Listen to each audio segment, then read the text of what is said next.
Perhaps one of the most iconic toys of summer is the Super Soaker, and although only released in 1991, it's hard to imagine a summer without them. Everything in the 90s became extreme, and the Super Soaker reflected this attitude in both name and design. Originally conceived by Lonnie Johnson in 1982, it wasn't until 1989 that the company Laramie would hear his pitch for the toy and partner with Lonnie to release the Power Drencher in 1990. It wasn't until the following year that the product would be rebranded as the toy we all know today, the Super Soaker. The design of the original Super Soaker, the Super Soaker 50, with its yellow, green, and orange colors, could be regarded as a milestone for children's toys and would change the water game market forever. Though we all loved the Super Soaker 50, I wanted to highlight some of my favorite Super Soakers throughout the years. Following the original line of the Super Soakers, the XP line would be released in 1994 and would feature one of my favorite blasters, the XP 105. The 105 would feature a teal base with these bulbous purple canisters on top of the unit, which provided more than adequate storage for ammo, well, water. On the side of the unit, there was a pressure gauge that indicated the PSI, which was useful as not to overpump the gun and cause it to break. The font displayed with the XP models was more stylized in comparison to the product line before it, whereas the blocky text that carried over from the 80s was being left behind for a more sort of graffiti-esque freehand brush script. It perfectly captured the changing attitudes and marketing approach that was upheld through the remainder of the 90s. This was the Super Soaker I remember the most, as it's the one I had as a kid and I still use it today. Following the XP line, the CPS, or Constant Pressure System line of Super Soakers would be released in 1996 and feature some of the biggest Super Soakers produced at the time.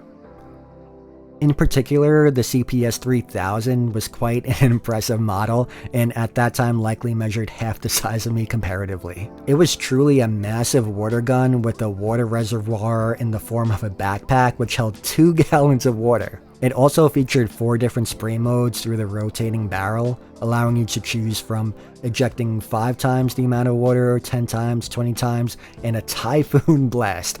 The CPS system was designed so that while the water was spraying, the user would have a constant stream, never faltering. Like the XP models before it, the 3000 had a pressure gauge that indicated the level of pressure in your blaster, and while I would love to own one of these to dominate, a new in-box unit on eBay is listed for $600 with $150 added on top of that for shipping.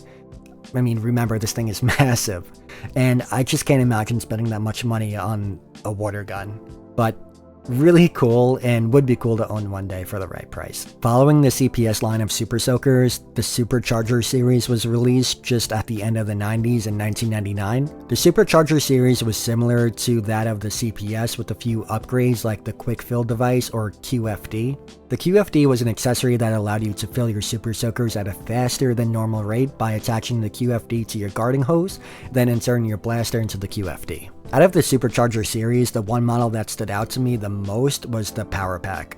Much like the CPS 3000, it featured a backpack-like storage unit which would hold your water and display your water level on the back of the pack. Though significantly smaller than the 3000, it too features 4 different nozzle settings including 3x, 10x, a sweep stream, and a saturator mode. Filling of the power pack actually requires the QFD, and it can't be done without it, so the drawback was that when the QFD broke, which they were known to do, the gun can't be filled. Moving on from the 90s, at the start of the 2000s, we started seeing the aesthetics of products begin to change and start reflecting that new millennial look, which in my opinion hasn't aged well in comparison to the style of the 90s. That being said, companies began to rebrand and release products to reflect this shift in the marketplace, and as such came a new line of Super Soakers called the Monster series. Only featuring 3 products in the product line and being in production for a mere 2 years, the package retired the bright and fun colors of the 90s for a darker tone, utilizing black tones and gray symmetrical bar lines to perhaps illustrate a futuristic feel. The toys in the series all featured chrome-like accents on the blasters, which was common during this time period as companies were trying to emulate a high-tech look. Unfortunately, I found that many companies who fell victim to this trope designed products that looked more like parodies of innovation rather than the new age look that they aimed for. Though these may be the Jason X of Super Soakers, the Monster X from the series is a well-equipped blaster. Being touted as the largest blaster of its time, it has dual barrels with multiple nozzle settings including 5x, 10x, 11.5x, why the half? Power Burst, Typhoon Blast, and Aqua Storm. A bipod folds out to steadier aim and has a capacity of 1.25 gallons of water. That's almost 9 pounds of water. Can you imagine holding that? As an added option, you can fill the blaster with the included QFD, now with chrome accents, though the water tank can be filled manually as well. The design is not my style per se, but it certainly is one of the best equipped cannons for water warfare.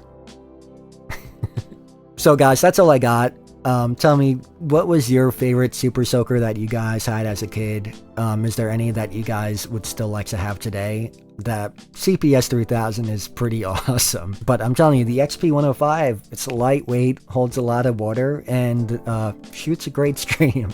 So guys, that's all I got. Yeah, hope you guys have a good summer. Hopefully I'll get around to doing another one of these before summer ends. Yeah, so I'll see you guys next time. Thanks.